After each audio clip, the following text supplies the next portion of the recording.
Buenas tardes, profesor. Soy Palestina Pérez Pedro Ángel y a continuación le explicaré lo que es una ruta de navegación y otros conceptos que ayudarán tanto al despegue de una aeronave como a su aterrizaje de esta misma. Sin más que decir, comencemos.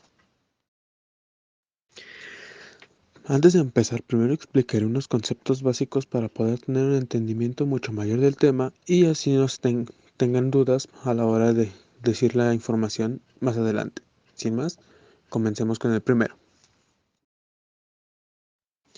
De los primeros que hablaremos serán de la deriva, y siendo que el ángulo de desviación que toma la aeronave con respecto de la ruta ya marcada, y el rumbo. Este es la dirección horizontal medida como un ángulo hacia donde apunta la nariz del avión referida al meridiano que pasa sobre este mismo. Aquí en la imagen podemos ver que la deriva es el pequeño ángulo que podríamos tomar conforme a la línea azul, mientras que el rumbo sería la línea negra, que es la que vendría siguiendo el avión. Esto formado gracias al plan de vuelo que se explicará más adelante. Muy bien, a continuación, uno de los conceptos más importantes y del que propio se llama nuestra materia es navegar. Navegar es el desplazamiento entre dos puntos. De una forma más sencilla, viajar del punto A al punto B. Ese rumbo que tiene es el navegar. Pero, ¿qué es la navegación en concreto? La navegación es el conjunto de conocimientos necesarios para conducir una aeronave de un lugar a otro, conociendo en todo momento su posición geográfica. Esto se ayuda gracias a los mapas o instrumentos que tiene la propia aeronave para una navegación segura y eficaz. Como se puede ver en la imagen, una ruta aérea es una ruta designada en el espacio aéreo, como cabe recalcar el nombre, y son establecidas entre varios elementos que ayudan a la navegación. A su vez, para la ayuda de estas rutas tenemos el curso, que se le llama así al ángulo que forma una dirección intentada de movimiento con el meridiano verdadero, con el magnético o con la línea norte-sur de la brújula. Y por último, el que veremos será el BOR, que es una radio omnidireccional de alta frecuencia que se encuentra a las afueras de un aeropuerto. No ciertamente. Esto se explicará un poco más adelante por el porqué. Una vez ya comprendiendo estos conceptos, podemos empezar a describir las operaciones que realiza una aeronave y qué sistemas utiliza para poder realizar este mismo vuelo con éxito. Para empezar, que la aeronave se deben calibrar los instrumentos de vuelo para que se tenga un óptimo rendimiento y no se tengan accidentes. También tenemos la ruta de navegación que se encuentra en las cartas aeronáuticas, que son entregadas a los pilotos antes de un despegue para ser ingresadas en la computadora de la aeronave, conocida por sus siglas como la FMC, a través del sistema CDU, que es el teclado de la computadora de vuelo. Estos se encuentran justo en el panel en medio entre los dos pilotos. Pero, ¿qué tiene de importancia esta carta? Bueno, esta carta, como ya se mencionó, debe ser entregada al piloto. Tiene información de todos los puntos de referencia que debe pasar el avión a la hora de su viaje, así como el combustible que se destina, el peso, el clima que podría atravesar, etc. También datos que son fundamentales, de fundamental importancia, perdón, y asimismo, como ya se mencionó, en la propia ruta de vuelo. Aquí en la imagen tenemos un ejemplo de lo que es una Flight Manager Computer y el teclado LED que está justo debajo, que es el CDU. Justo dentro de esta se mete toda la red de navegación, por la cual la aeronave ya calibrará sus instrumentos de manera autónoma para poder volarlos libremente una vez se haya despegado. Muy bien, para este ejemplo usaré una ruta de navegación de un vuelo del Aeropuerto Internacional de la Ciudad de México al aeropuerto que se encuentra en la ciudad de Madrid, España. Una vez cargada esta ruta a la FMC, la aeronave deberá despegar del propio aeropuerto, pero al momento de hacerlo, el piloto debe enfrentar tres velocidades características que las llamaremos B1, BR y B2. ¿Qué es? Pero, ¿qué es lo que hacen cada una de ellas? Bueno, a continuación se mostrará. Como se puede observar en la imagen, la B1 es la velocidad de decisión. Esto quiere decir que si el piloto en algún momento se arrepiente del despegue, ya sea por algún factor X, como por ejemplo que le falle alguna turbina, algún instrumento no está operando como deba y sea necesario el cancelar el despegue, si no rebasa esta marcación de B1, tendrá suficiente pista para poder detenerse de manera segura, ya que en caso de que rebase marcación y se quiere detener, la pista ya no le alcanzaría y sería un terrible accidente, ya que en ciertos aeropuertos internacionales, enfrente de la pista de aterrizaje, se tiene algún espacio vacío en el que puede todavía adentrarse y poder frenar, aunque dañaría los sistemas neumáticos de la propia aeronave. En dado caso de nuestro aeropuerto internacional de la Ciudad de México, no se tiene un espacio tan, pues ahora sí que con palabras más codiciales, tenemos enfrente una avenida en la cual el propio avión, si no se logra detener, se podría estrellar y provocar un gran accidente. Bien, si seguimos viendo la imagen, tenemos la BR, que es la que genera la sustentación necesaria para que la aeronave pueda despegar de una manera correcta y no tenga complicaciones. Esto quiere decir que su despegue está saliendo sin ningún problema o contratiempo del aeropuerto. Como se ve en la imagen, es cuando la aeronave empieza a tomar vuelo, pero aún sigue todavía tocando tierra. Esto es cuando apenas va a empezar el despegue y empezar a volar de manera eficiente.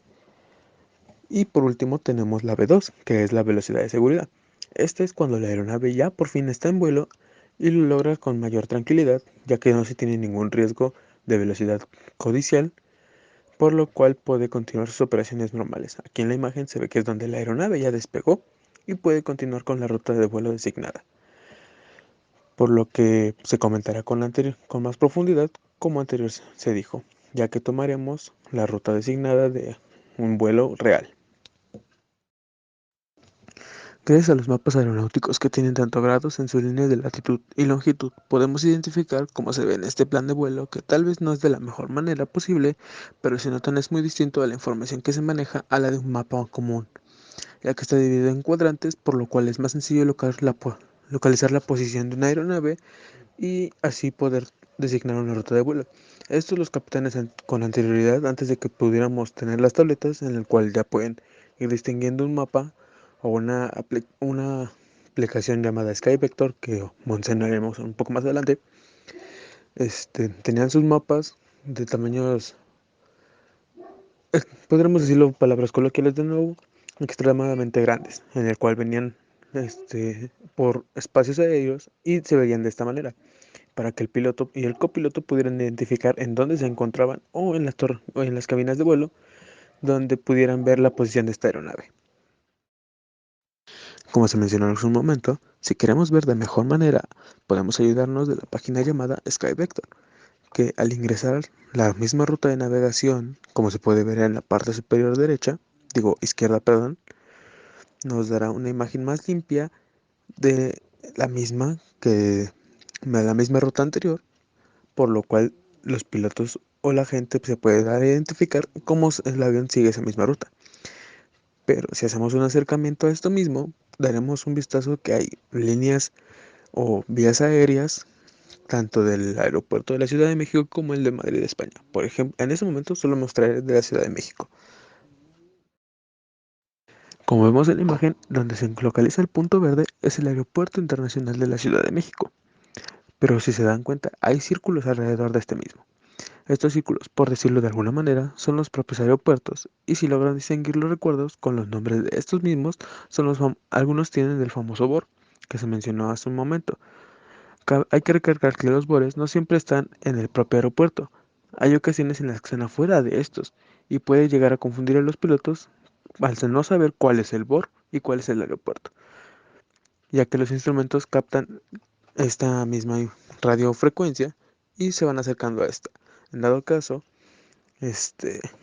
cuando una aeronave va llegando a un aeropuerto, normalmente vienen localizando la frecuencia del BOR, pero si es que la aeronave tuviera algún contratiempo o algún incidente y se quiere llegar al aeropuerto por medio del BOR, se tendría que el piloto saber si el BOR está dentro o fuera del aeropuerto, porque, por un ejemplo, el BOR puede estar todavía unos kilómetros fuera de y el avión no llegaría, ya que se está proporcionando su dirección hacia este mismo, cuando debería ser hacia el aeropuerto.